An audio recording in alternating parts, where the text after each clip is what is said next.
Rube Goldberg machine. A is raised to the mouth, pulling B and thereby jerking C, which throws D past E. E jumps after D and F tilts, upsetting G into H.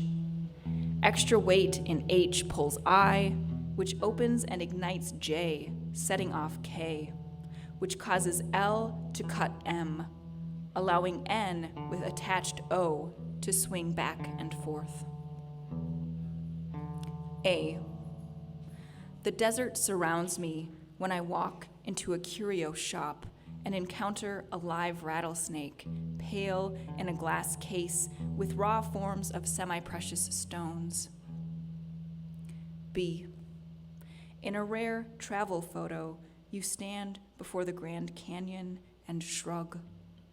It's not the ominous maw I remember in a pre-dawn fog, but a canyon in glory, fissuring the midday light. C. Birds suspended on strings constellate a cavernous space that feels subterranean but isn't. They peregrine along a winding series of staircases and carpeted ramps.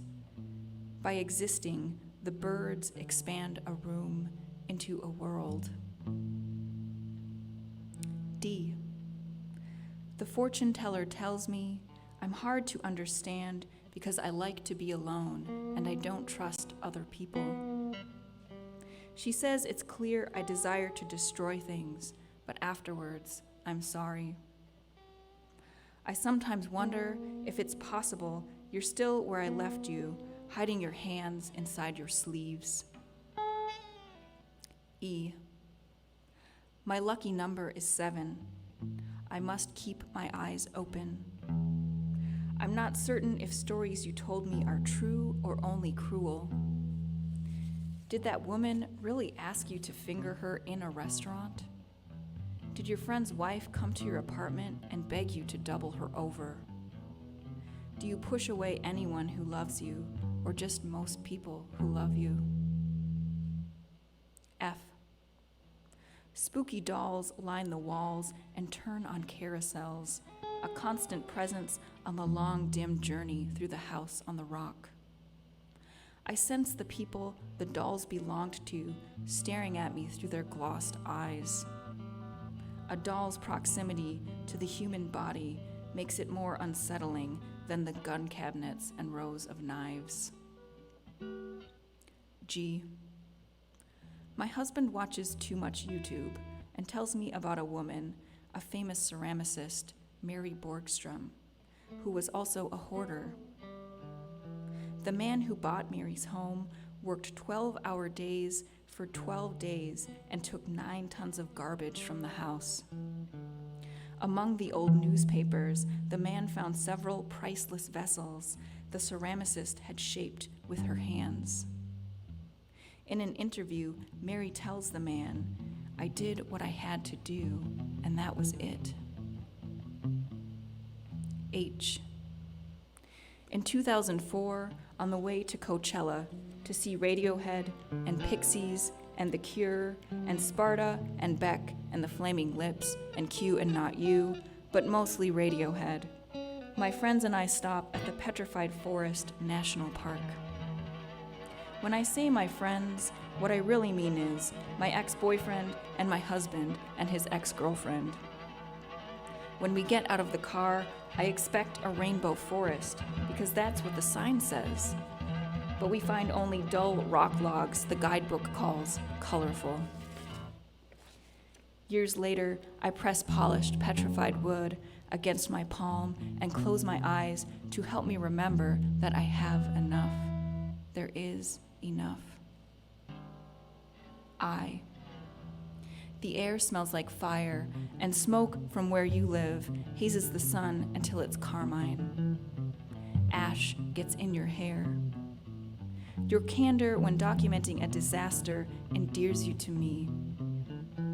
I'm entirely sure my life unfolds across time and space, but I'm not quite sure how to hold all this time and space.